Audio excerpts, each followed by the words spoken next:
guys, welcome back to Clownfish TV. This is Kneon. I'm here with Geeky Sparkles. Hello. And this is the first of 2 DC Comics videos we're going to do tonight. Okay. Got 2 stories about DC Comics. Wow, someone's talking about DC Comics. I know, right? DC Comics wasn't talking about themselves for a while. We're worried about Marvel. Marvel got the attention for Snowflake and Safe Space. Yeah. And DC had to get in on that one too. So we'll talk about that next video. They should have kept their face down, their head down. They should have. They should have kept their heads down.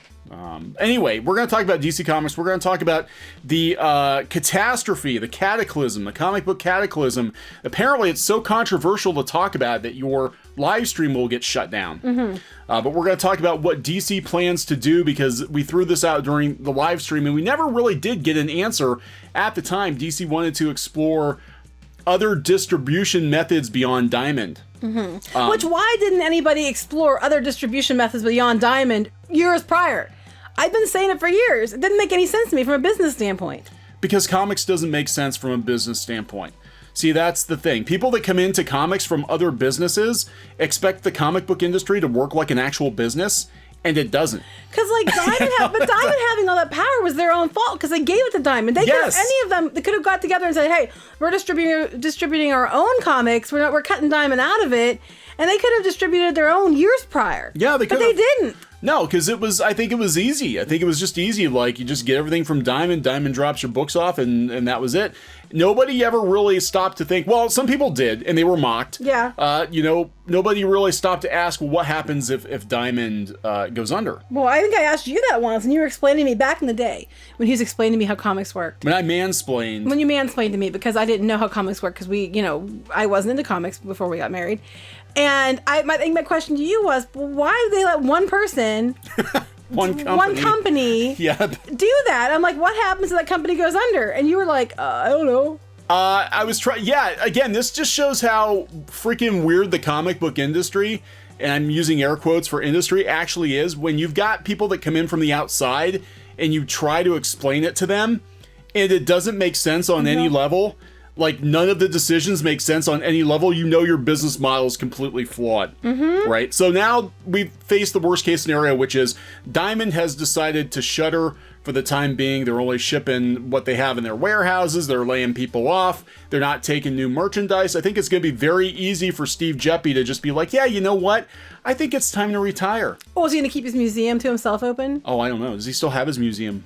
I don't know. All I remember is back in the day when you worked on Gemstone Comics, there was a time period where people didn't get paid, and it was also the same time period where somebody was making their museum. I'm just saying coincidence. It wasn't a coincidence. I know it wasn't a coincidence. That's my understanding of what happened. Anyway, so a lot of publishers are like, well, they're trying to be in solidarity here. We want books that are returnable for, when the comic shops come back online, if they come back online because of the shutdown, we want to make sure that they can return overhead. We also don't want anybody publishing books during this time period because it's not going to be fair if there are digital books published. And no one's going to listen to that. Well, DC's already breaking rank. We know they're going to. We knew this was going to happen. Yeah, DC is owned. I'm not surprised. Yeah, right. DC is owned by WarnerMedia, which is really, really pinching pennies. They were pinching pennies before the shutdowns. Now DC has to justify their existence. Of course, they're not going to turn down an opportunity to make money. So we had, Dark Horse coming out and being like, hey, we're not going to release the comics to digital first. We're going to wait for the shops. We're going to release them whenever the shops open. And some other publishers were like that too. Like, we're just going to pause operations. But they change it here soon. Yeah, because now DC's like, they were very, very quiet. Very, very quiet during this whole thing. They weren't saying much, and then they came out with this statement that they anticipate continued disruption to the business operations. It'll create regional volatility. DC is exploring a multi-distributor model to provide us with the flexibility. This is all business. What the hell does this mean? Blah, blah, blah. Basically, we didn't expect Diamond to go tits up. So now we have to scramble to get this shit out the door because Papa Warner is not Pop Warner, but Papa Warner is cracking the whip. You guys have to make money or you're gone. So that's what's going on. But they're talking about getting new products to the stores, but most of the stores aren't open. Well, that's where this comes in. The stores are not open, right? So they're not printing their books. And actually, DC, as I understand it, can't even print their books now because the printer shut down. So they can't even print their books. So now they're going to release their stuff digitally. They're kind of breaking rank, and I don't think retailers are going to be real happy about this. No, they're not. It's going to be like the movie theaters with Universal, where they're like, we're going to remember this, Universal. We're going to remember that you dared release Trolls 2 to digital first. But I'm not saying it's right or wrong. I'm just saying from a devil's advocate point of view here. At the end of the day, though, the shops need the publishers, studios more than they need the shops anymore, because once upon a time that was not the case. Right. But now it is the case. But the fact is, that's what you get for being loyal. A kick in the teeth. Well, that's how I think I'm trying to gauge what shop owners think, and I found a couple of comments. I don't think it's really sunk in yet. Basically, you guys are going to get the leftovers. Whenever DC starts publishing, these comics in print format, a lot of your readers have probably already checked them out on digital. Right. Now, there is something to be said, though. There are a lot of people who prefer a physical copy over digital. We used to sell comics with our webcomic, and we had the digital version for free, and some people would be like, oh, just go for free. But the majority of people actually wanted the physical copy, not the free one. Yeah, and they are two different audiences, and actually DC does address this. I think they're trying to win all sides. Right. So Adam Phillips, DC's director of marketing, confirmed in the Burbank-based publisher's private Facebook page for direct market comic book retailers. So no one of us can see it. Right. That digital comics will continue to go on sale as planned while the shipment of print issues is suspended. Well, of course it is. Diamond shut down and the printer is shut down. I was going to say, they can't get their books anyway. And the shops are shut down, Here's where we are on digital. All of our data shows the digital consumer and the physical consumer are two different audiences. That is actually true. That is true. For most people. We saw this even with webcomics. You had people that read comics digitally or read them online. They were often not the same people who bought books. Right. Now, there are some that like them both. Yeah. But for the most part, as a trend we've noticed, we talked to other people, we've noticed the same thing. This is actually a valid point. For now, we're going to continue to release digital comics, but we'll revisit this if the pipeline for physical distribution continues to be challenged and disrupted. Basically, if it keeps up, we're going to put it on digital. Yep.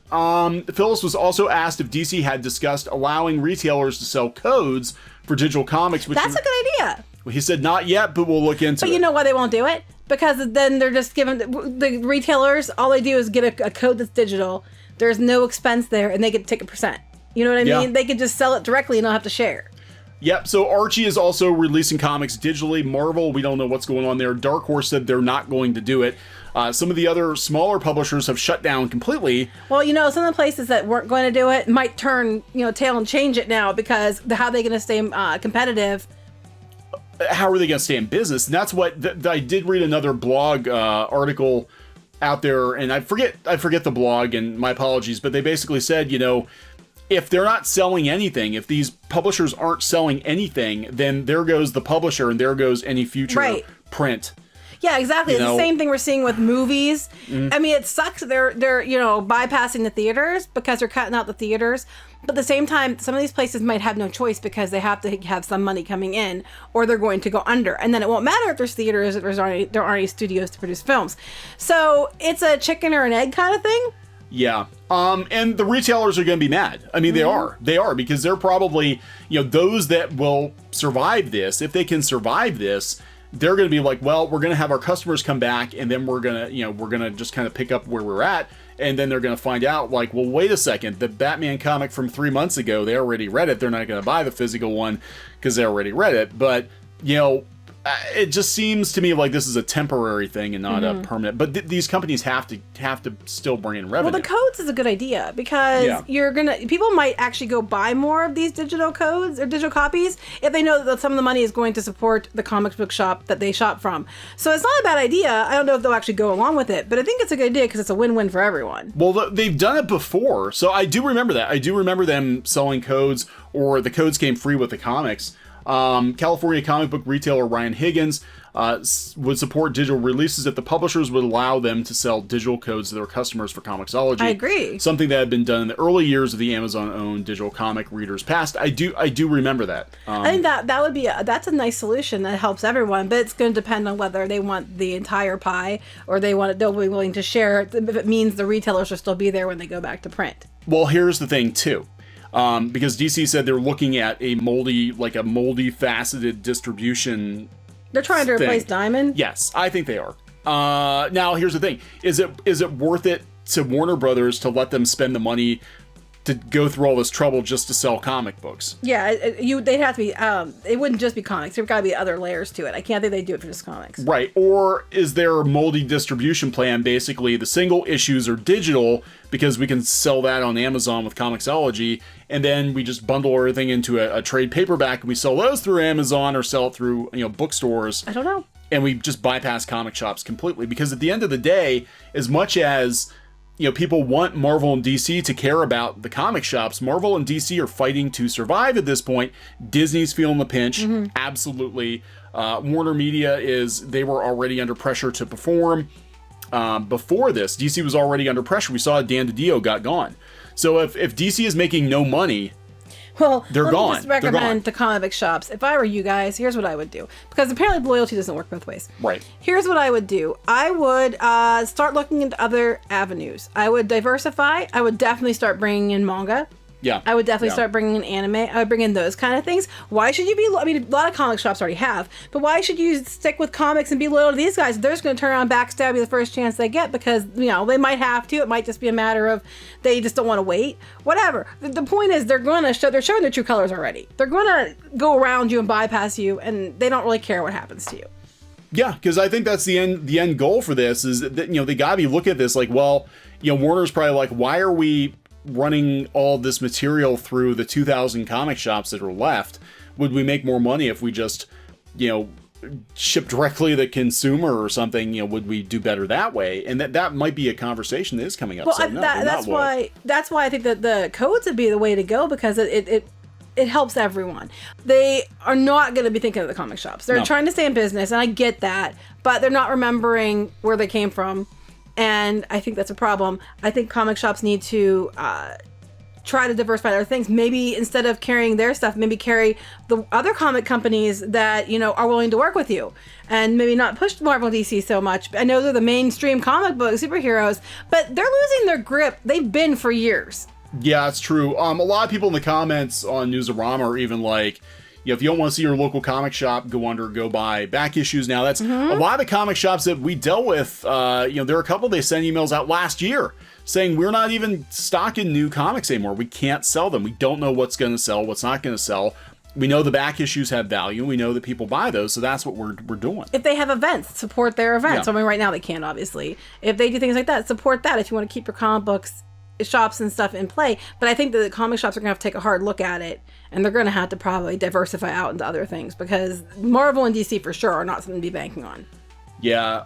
So this is fundamentally gonna change everything. This is another, I think we're gonna have fewer publishers, obviously, because so many of them depend solely on Diamond to get their books out there. I mean, a company that was a mistake. That was like Achilles heel big time.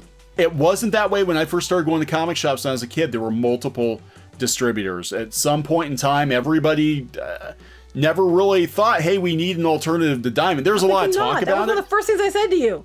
There was a lot of talk about it, but nobody really did much of anything, And meanwhile, though, you have publishers like Alterna that have built up their business by selling direct to consumer. Mm-hmm. These big companies might be looking at that too and being like, hey, it's easier to. Well, Alterna didn't have much of a choice, because the big companies forced Alterna to not be allowed to be in shops, for a lot of shops to reject the books. Yeah, so, Yeah, the Whisper networks with Alterna, they basically fired up. And sites like Newsarama, I think it was Newsarama. It might have been Newsarama. It might have been Comic Book Resources or one of the other ones. They're all basically the same. But pretty much. They were running with rumors about Alterna Comics, and the Whisper network fired up, and the some of the shops apparently wouldn't carry their books, so they were forced to sell directly, but turned out to be the best thing for them, because now everybody can get Alterna Comics through the mail versus having to track down a comic book shop. Yeah, but if I was comic book shops, when DC and Marvel were flaking out on them, I would look for more things like Alterna Comics and other publishers, and seeing if they'll work with them, since nobody else will.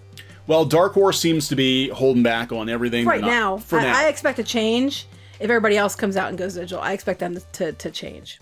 But yeah, like I said, when it becomes easy, if it winds up being what's supposed to be a temporary solution, it's like, wow, how much money are we saving, or how much more money are we making by just putting this stuff out digitally and then collecting it in the trade paperbacks and not having to go through the shops? I have to laugh, though. It's just so ironic to me, because webcomics and digital comics were amateur hour. Oh yeah, yeah. That's what everybody was told if you did it crowdfunding. You were a beggar if you had to crowdfund. Yeah, it was all amateur hour, and now they're all going the same way because they don't know what else to do. Yeah, pretty much. They work so hard to keep everybody out of the shops, except for themselves, and now they're going to middle finger the shops and go the way of everybody else that they made fun of. And nobody likes to get the middle finger, right? Some people do. I'm sure some people do. It depends where you're putting the finger, I guess. All right, so here we have. This is on Bleeding Cool. First, no support for retailers during the crisis. No, you announce you're going to now it's probably on their phone or something. Yeah, now you announce you're going to release digital comics to my customers while I'm on a forced closure. I will not forget. Right. This is like the movie theaters. The movie theaters. Too, I mean, I see both sides of this. I truly, honestly do. I really do. But if you really want to support your shops, then I suggest you support your shops. But DC, after all the times the shops have backed them, they really should be doing something like codes or something to work with the shops. Yeah, at the end of the day, DC and Marvel both, I think DC more at this point, maybe even. Well, I don't know. Marvel's probably not in very good shape either. They're fighting to survive. They're fighting to justify their existence. And, I mean, this situation, this shutdown that we're facing right now could be, what finally does in Marvel and DC as comic book publishers. Well, it's going to do in a lot of comic shops. Yeah, absolutely. From the publisher's perspective, what are they going to do? When everything comes back online, if there are half as many shops, that's half as many sales. Mm-hmm. What are you going to do? They're going to have to do this. I mean, I would say in conjunction, but they have no choice. I mean, way to go, comics. Comics has never been good at business. Clearly, they've never been good at it, and it's showing this year more than any other year that comics. Your incompetence is showing. It is. So we're gonna wrap this one up. Yep. Okay. So please subscribe for more pop culture news, views, and rants, and we'll talk to you guys later. Bye. Hey guys, thanks for watching Clownfish TV. Please consider supporting the channel. Go to clownfishsupport.com. That's clownfishsupport.com. And if you want to join our community, go to clownfishtalk.com. That's clownfishtalk.com. Please subscribe, ring the bell for notifications. We will talk to you next time.